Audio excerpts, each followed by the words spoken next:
Hop. Böyle. Çatdırmırsan da, çatdırmırsan. Ay sağ ol, keçdin. Keçdin, qalx. Va böyle. Sonra desən alınmır.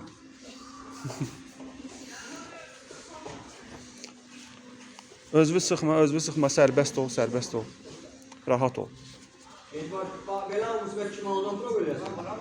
Rahat ol.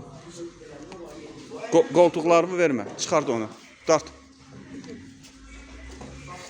Qoltuqlarımı dart.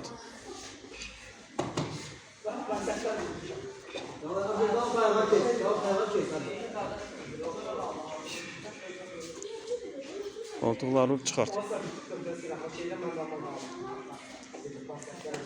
Sal altına əlvi. Əlvi sal altına.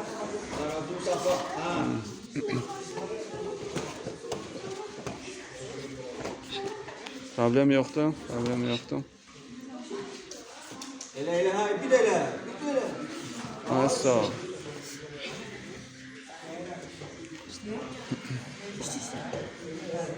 Qoltuğundan tut. Qoltuğundan tut. İtələ. Çatdırmırsan.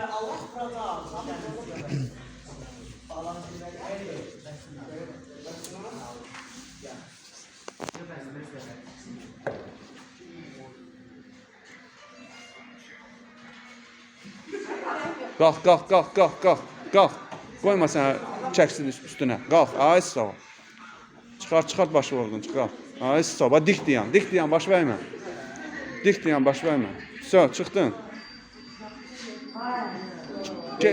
Keç bu tərəf, beli bir düzəlt. Dik dayan. Ay sağ ol. Keç indi. Keç. Keçdin. İtələ, ayağını itələ.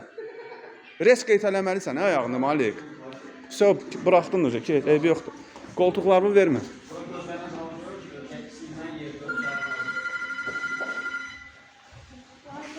10 saniye.